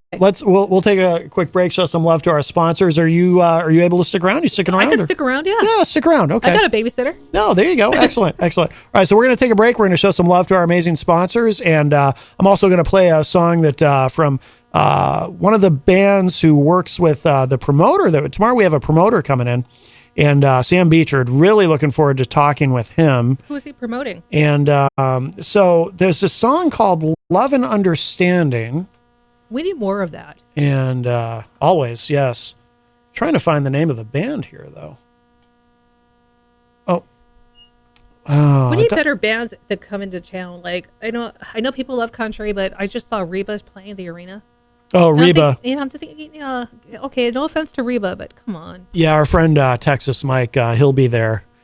He loves Is Texas Reba. Mike from Texas? Oh, yes. Texas Mike, our friend Texas Mike, he's a former AWA tag team champion with Blackjack Mulligan in the 1970s. And he's very famous. He's very famous. Let's see. This is, why can't I find it now? I'll tell you the name of the band afterward, but this is a really cool song. It's Love and Understanding. So let's give this a spin. We'll show some love to our sponsors, and we will be back with the balance of our show. This is Matt Connerton Unleashed, and we are live from the studios of WMNH 95.3 FM. Don't go away.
Come on down to the Hop Knot at 1000 Elm Street, Manchester's premier craft beer and gourmet pretzel bar. Tell us more, Trudy. We make our dough fresh every day. We make a variety of styles of pretzels and serve craft beer, cocktails, and a few bottles of wine. We do the traditional pretzel, and we have multiple flavors for that. We also do stuffed pretzels, pretzel sandwiches, 3 dessert pretzels, and pretzel knots. The Hop Knot in the Brady Sullivan Plaza at 1000 Elm Street. Bring your kitchen to life with Queen City Cabinetry, located at 87 Elm Street in the historic Sunbeam Mall in Manchester. Open Monday through Friday, 9 a.m. to 5:30 p.m. and Saturdays, 10 a.m. to 2 p.m. They can be reached at 603-222-2007 or on the web at queencitycabinetrynh.com. Come see the possibilities. Queen City Cabinetry, another proud sponsor of WMNH. Clemento's Pizzeria, family friendly, awesome for a date night. Clemento's Pizzeria. For delivery, call 603-782-8450. Clemento's Pizzeria, the best pizza in town. 1875 South Willow Street in Manchester, New Hampshire. Best cocktails around. Come in as friends and leave as family.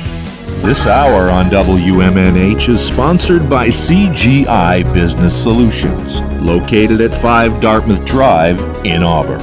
They serve all your business needs, including employee benefits planning, corporate design and business administration, investments and wealth management, and customized business insurance solutions. Their phone number is 866-841-4600 or on the web at cgibusinesssolutions.com. WMNH, rip the knob off.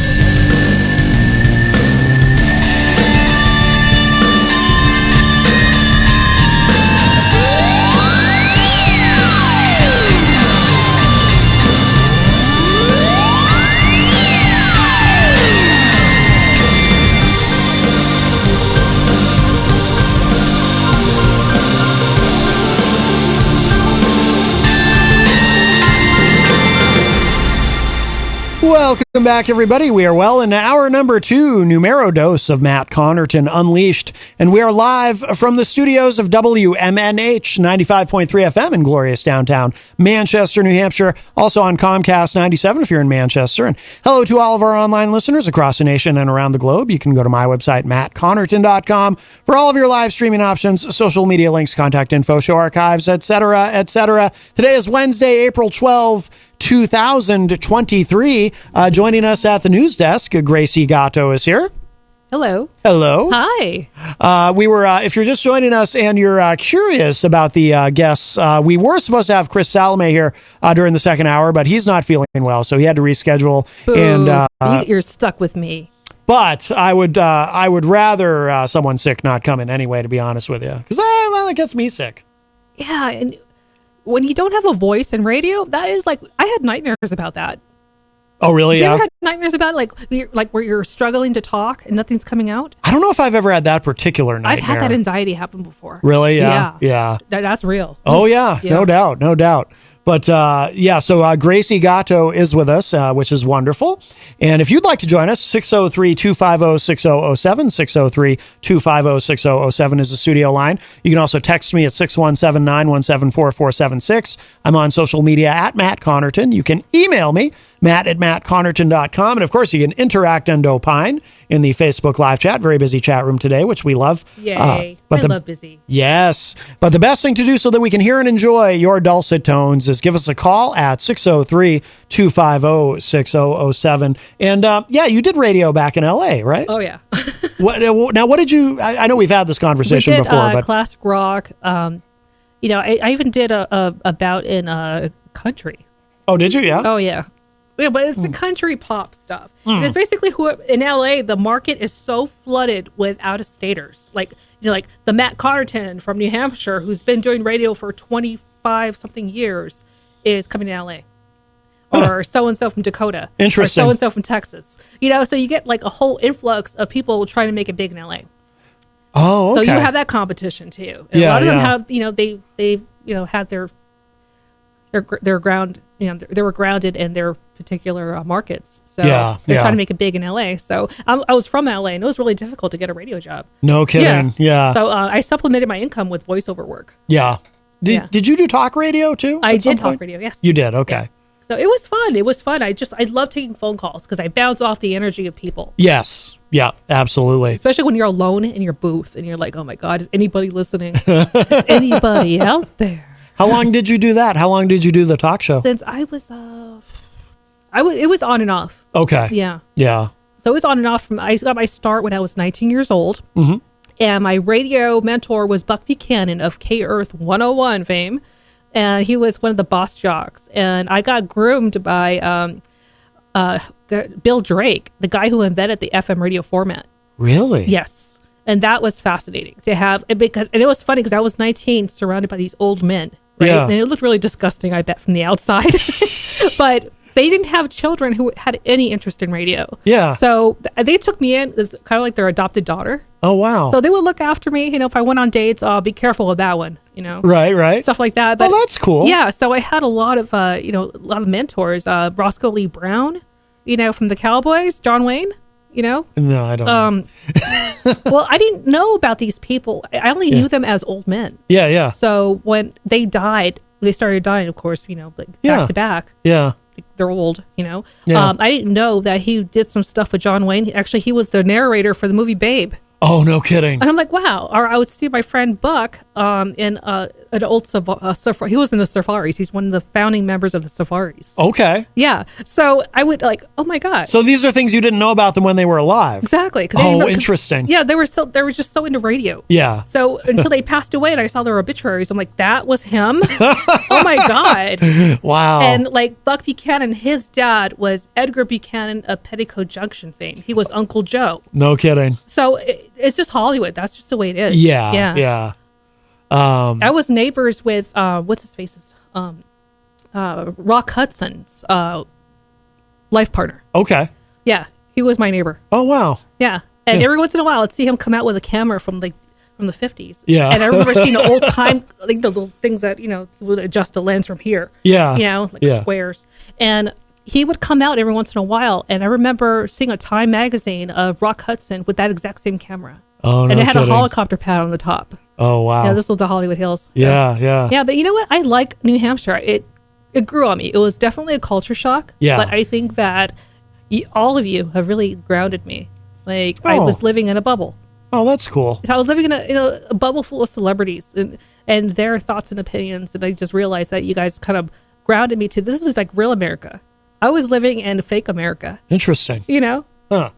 Yeah, because I remember when I first met you, the first time you were on the show, and I've mellowed. I remember. But I also remember too you talking about that, like you were, like you seemed really taken aback by New Hampshire politics, and I still am. Yeah. But it's interesting because New Hampshire politics, people are saying like, when I'm pitching to other people about the docuseries, they're like, well, why should we care?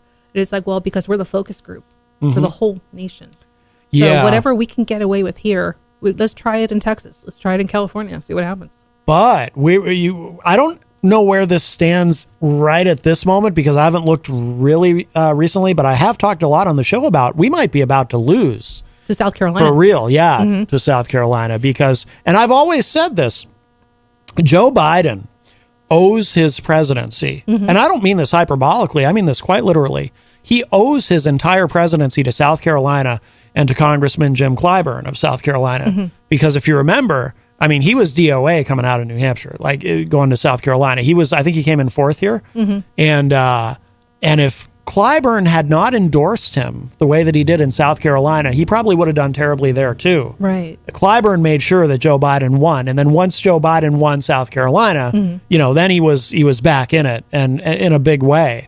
So I understand. I don't like it. I understand why Biden wants South Carolina to go first because he doesn't want, that'll be very embarrassing for him if he loses here again as a sitting president. That's true. You know what? That was mentioned on Bill Maher. Oh, was the it? Bill Maher show. Yes. Yeah, because they asked Sununu what he thought about, New Hampshire possibly losing the First of the Nation primary. Yeah. And he said it's not going to happen because XYZ. And I don't remember off the top of my head because I'm drawing a blank today. Yeah. I'm sore. But he was talking about how it's unconstitutional. This is Chris Sununu, not my interpretation, but this is what he said. He said that it wasn't constitutional because it was in the Constitution. Well, we have a law. We have a state law state here law. that we have to be first. Yeah. And he's saying that it's impossible for South Carolina, which I mean, it's possible. And then someone on the panel said that that South Carolina should go first because they're more diverse. And that's when it got into the whole race thing about New Hampshire being so pasty white. There you go. Gotcha. Yeah. Gotcha. Yeah. So part of what is fascinating to me about this is it seems to me that because the DNC is already, I believe they've already voted on this and they've already made their decision up that it's going to be South Carolina. But then it's like, but unless we're going to have two separate primaries, don't the Republicans here, like our Governor Sununu, don't they have to be willing to go along with that? Because, well, I know Sununu is going to put up a fight on that. Yeah. I hope so. Because I always say, I mean, to paraphrase, what's his name, Charlton Heston, you will take the New Hampshire primary from my cold dead hands. I will not allow them to take it from us. I don't know what I'm going to do about it. But. Chris Sununu. Now it's coming back to me. Sununu did say that they don't. South Carolina doesn't have the participation rates as we do. That's where that whole black bear thing came from. Okay. For diversity, it's like you're referring to the black bear and not African American. It's like you're mistaking the two as a joke because there's like no diversity here, which there is, of course. Yeah, absolutely. And someone on the panel said that he's from Massachusetts, and he said that New Hampshire was the Kentucky of the country. Ouch. Yeah, and even Bill Maher was like, whoa, like, come on, be nice. But Bill Maher did make a joke about skiing, how skiing is a dumb sport. Oh, really? Yeah. Yeah, and of course, Chris Sununu puffs his chest up. Like, well, yeah, that's near and dear to his heart. I grew up here. I've never skied in my life. Never skied, never snowboarded. I snowboarded in California. Oh, did you? Well, yeah, you have mountains there. Yeah. Yeah, we have mountains. But the ice actually sticks to where it's supposed to be. Yeah. The rocks. Yeah. The mountains. But you could actually go to Malibu on the same day and just wear a bikini and go in the ocean. Yeah. Yeah. So that's what I miss about that. Does it blow your mind though, seeing the weather there? Where you were not. Well, yeah, LA. They had all that rain. Yeah, they had all that rain. They did. Did LA get the snow? My sister did. She lives in Riverside. Because they had. They had a harder winter than we had here. I know. It's wild. It's like climate change is real. It really is. Yeah. I think we're up 2 degrees this year. Like it was a warm winter. I think we had like the final finale, the winter finale. I called it like in late February, right? Yeah. Well, the winters here have been getting easier anyway. They're definitely, I grew up here. They're definitely easier than when I was a kid. Yeah. And it's always that thing where, on one hand, I really like the milder winter. I like it in the moment. I'm not a big cold weather guy. I love spring. I love summer. Fall's okay, but I don't like what it leads to. I love fall and winter. See, I'm the opposite. But I'm like a big kid because snow is still a novelty. Yeah. From LA. Yeah. Yeah. So. But I like the milder winter, but at the same time, it's like, but I know what it means. Shoveling.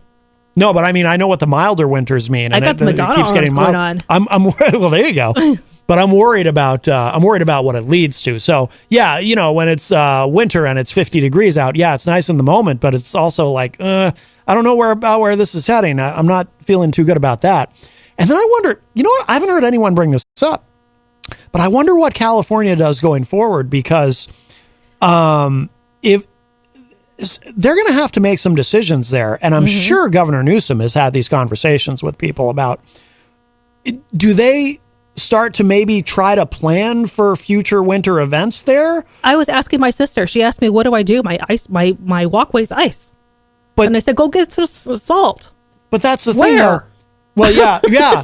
So what do you do if you're a resident there, or if you're the government and you've got to because you've got to make a decision at some point, right? Do you chance it that this was such a fluke, just a once in a century event, what happened there with all of that snow? Or do you say, you know what, with climate change, this might actually be the new normal and we better start investing in some plow trucks? Okay. And Yeah. what do you do? Right? I don't know what they're going to do. Yeah. One thing I do appreciate with New Hampshire is earthquakes. There's none. Yeah.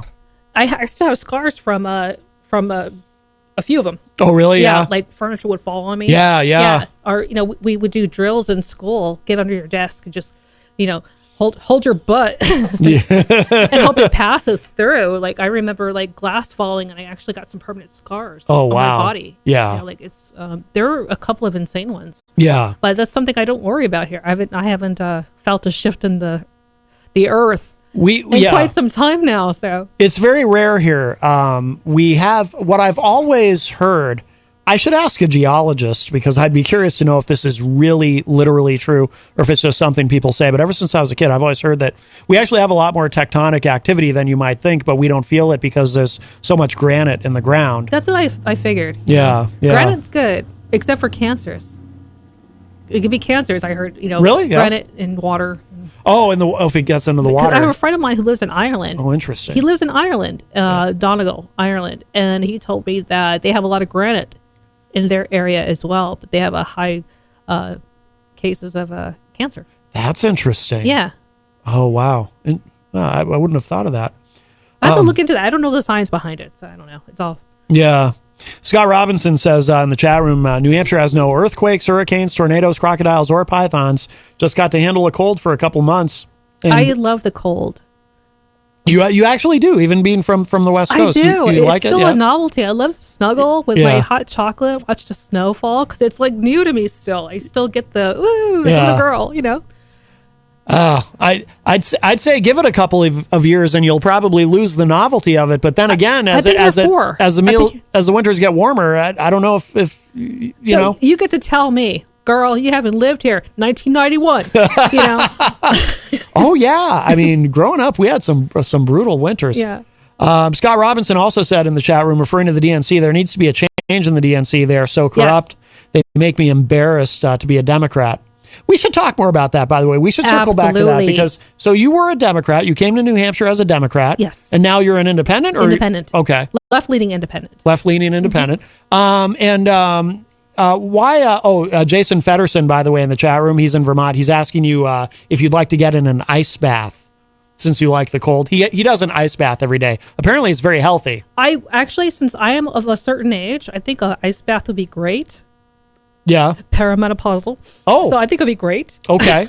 Is that good for that? I don't for hot flashes. I get it. Okay. I didn't quite put it together. I'd be worried about hypothermia, but no, I would totally give it a try. I know Tony Robbins does something like that every morning. Yeah, but he also walks on fire. That seems crazy to me. I know.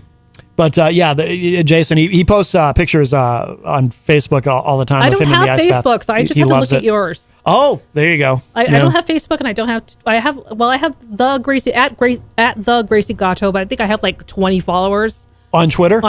Yeah, but because it's just for the podcast, it's not for me. Gotcha. Personally, I'm there 10 minutes. What do you guys think of Twitter?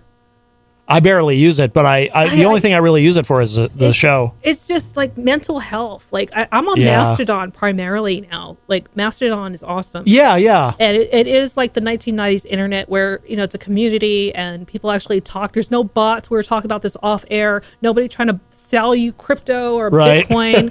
It's just average people just talking, and it's awesome. And I feel like that's my home. Yeah. That's my internet presence now is just strictly Mastodon. Okay. But every once in a while I'll switch over to Twitter and it's just ugly. Yeah. It's ugly. Oh yeah. On both sides is ugly. Absolutely.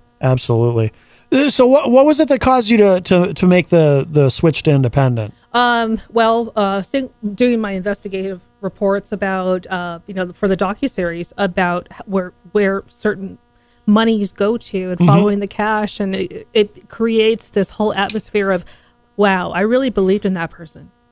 Yeah. And I remember I actually threw up, physically revolted by someone who I stood behind. I'm not going to say who it is. Okay. And I was holding a gung-ho, like, blah, blah, blah, blah, blah. Wasn't John Hopwood, was it? Oh, no. It was actually someone who... I was just kidding. Was in office.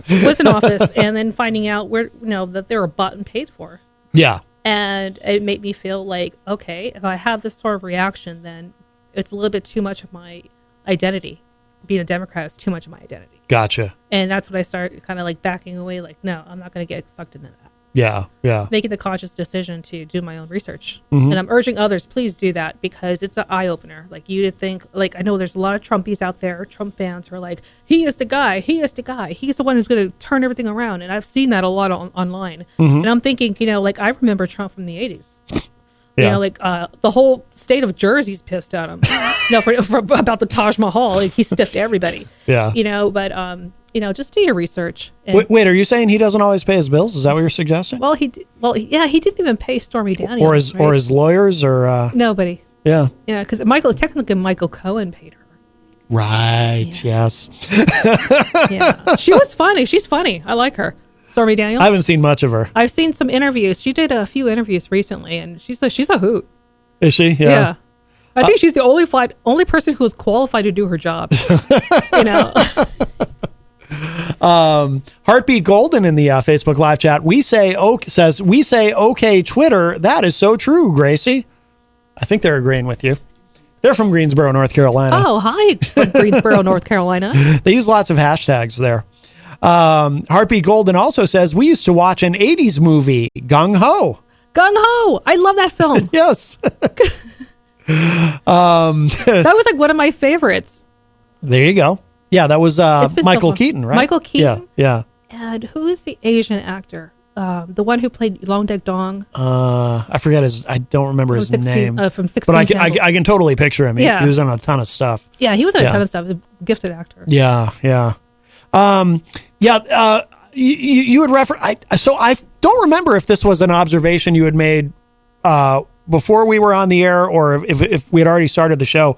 But you had said something about, because I remember thinking it must have been before. I think it was right before we went on the air. Actually, you were talking about how if you step out of line on social media, if you identify as a Democrat or a Republican, right, if you step out of line on something, and then people just dogpile you. Yeah, that happened to me with the Latino caucus, and I'm a Latina. Oh, yeah. What happened? Well, because I mentioned this before. I think this is one of the times I think this is the reason why you and I met, was the Bank of New England denied me a bank account. I was trying to run for state rep. Yep. Because I had ideas, Yeah. that could help the state. Yeah.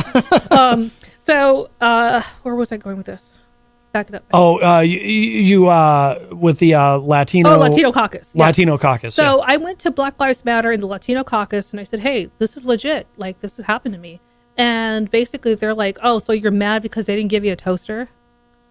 That's what they said? Yes. Wow. That's what they said. Huh. And they wouldn't let me into the Latino caucus because I did not identify as a Democrat at that time. Oh. And I was like, wait a minute, I have to be a Democrat in order to be in the Latino caucus. And I believe Carlos Cardona changed that. Oh, okay. So it's better, but we're not on good terms. Yeah. It left a bad taste in my mouth. And the Black Lives Matter people, I talked to a few of them, and we had some really civil discussions. And they have some new members now that are a lot more open to the idea of helping. They basically told me straight out on social media, my old Twitter account, that I wasn't black enough to help.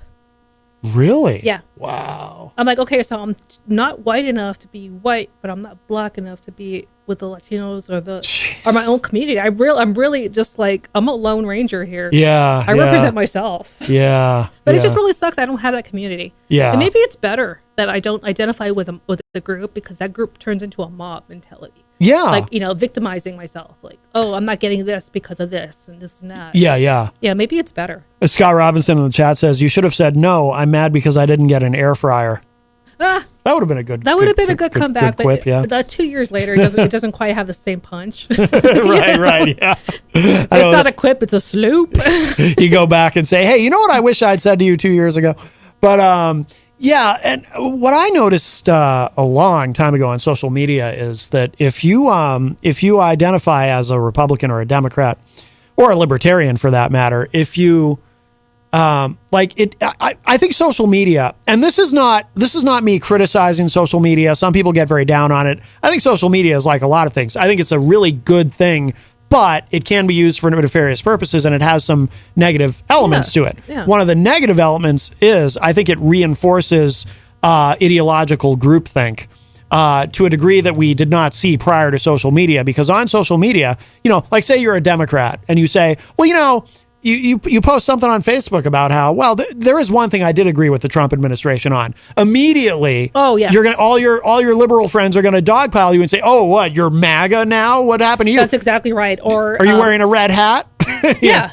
And the same is true in the reverse. If you're a Republican, one of my good friends is Robin Partello, and she's the one who kicked off the whole Judge Introcaso case from Family Court. She's awesome. Yeah. But she's a hardcore Republican. Yeah. I'm pretty left leaning, but we agree on both things, and that is our parties are crazy. Yeah. And that's when she started saying that, I feel more independent, because she's not she said my party has gone off the rails. I can't in good faith vote for a lot of these people. Yeah. And I feel the same way about certain people on the left. Yeah. So yeah. Independent's the way to go. Yeah. I don't want to be stuck in Don't a pigeonhole me.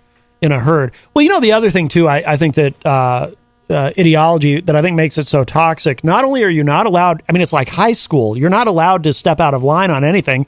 You get ridiculed for it by people with whom you might agree with on absolutely everything else. But also too, I think I think people wind up using it as a way, not consciously, but sort of unconsciously or subconsciously. People use it as a way to, an excuse to abdicate, actually knowing anything about a lot of issues, because, you can take a position on an issue, know nothing about the issue, but if you're... As we sing with Candace Owens.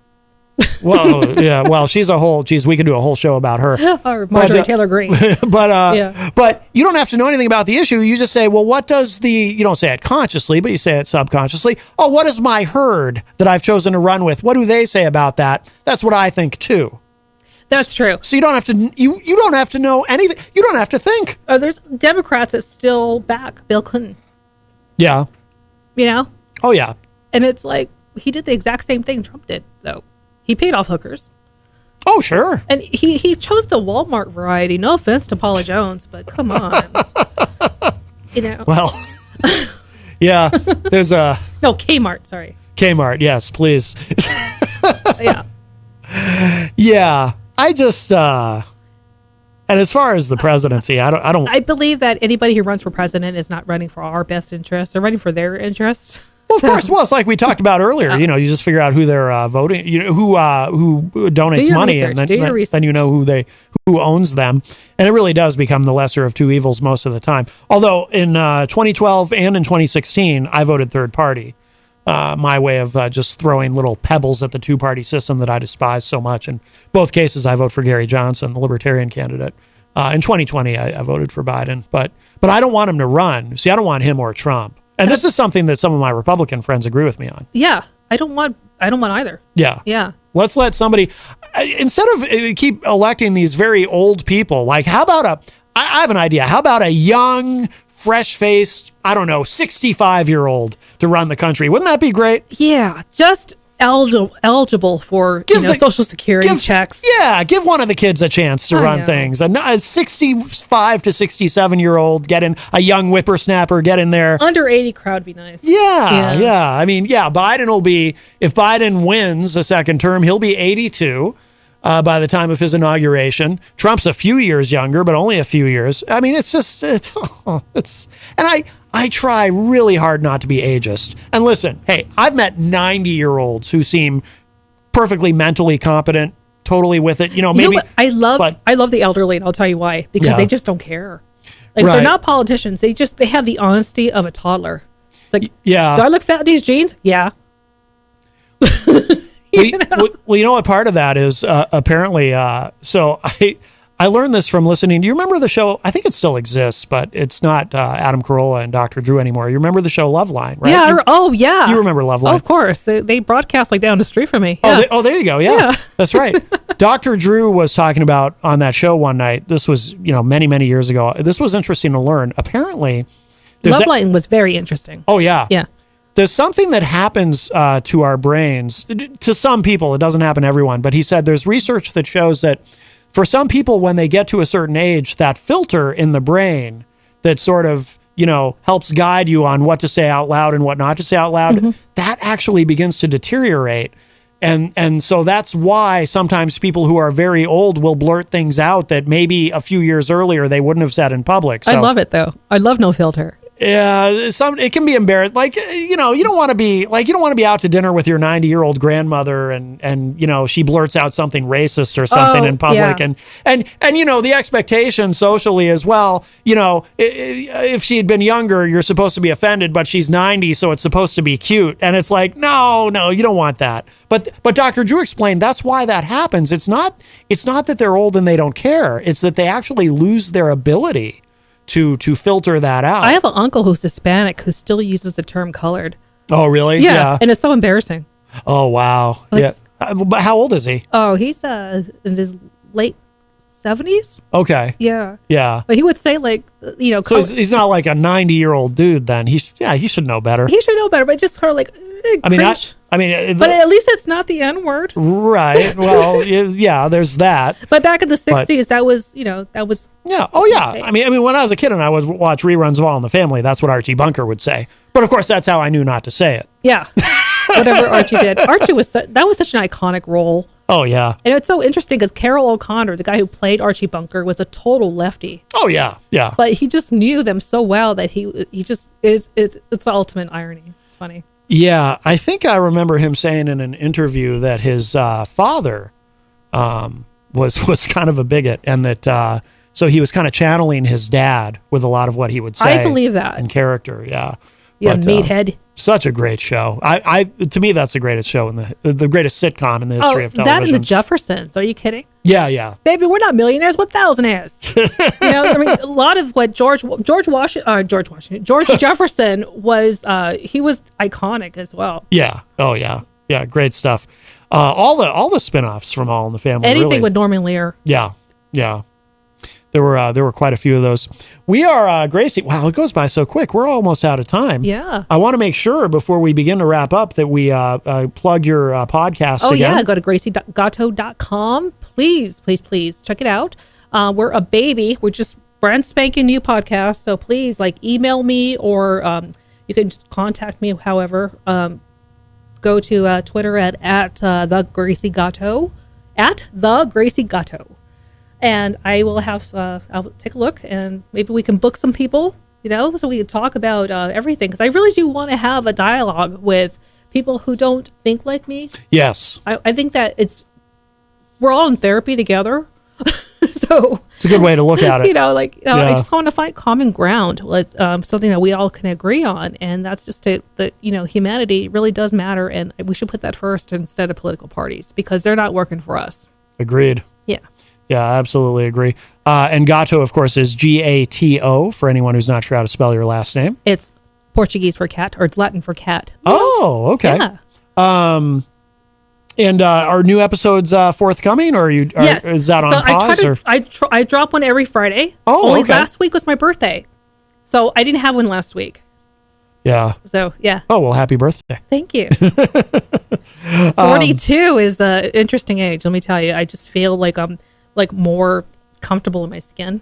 That's good. I mean, getting older isn't great in a lot of ways, but that is a good thing about it. Is you become, as you get older, at least this is what I've found, and it's a common experience, I think, because I've heard other people say it too. You become sort of more comfortable and confident in who you are because Absolutely. you know yourself. Whereas, I mean, when I was in my 20s, it was like I was very not that I don't have insecurities now, but boy, I can remember being younger and being very lost. Very in a lot of lost ways. and very loud.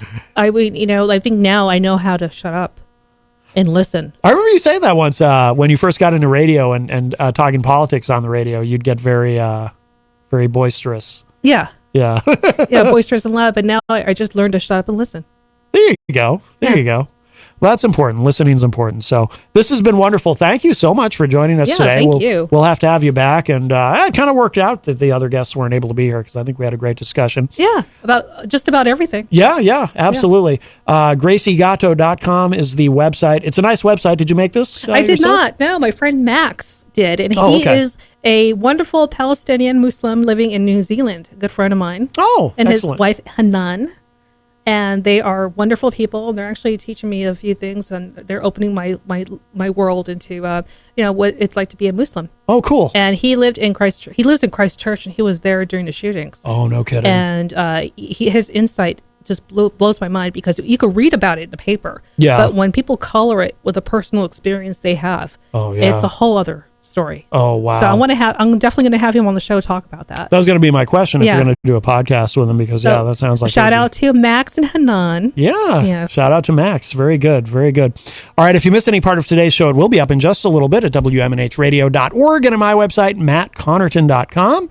And don't forget tomorrow we have Chris Bouchard think I'm saying his last name correctly. He's going to be joining us in the second hour. He is a promoter, and I'm looking forward to talking to him quite a bit. And we'll rebook of Chris Salome, of course. Oh, Sam Bouchard. I'm sorry. I'm getting my first names mixed up. But we will rebook Chris Salome, who is supposed to be here with us when he's feeling better. So we look forward to that. And Gracie, thank you again. Thank you. And, Thank you for having me. Absolutely. And that's it for us. We'll talk to y'all a little bit later. Bye, everybody.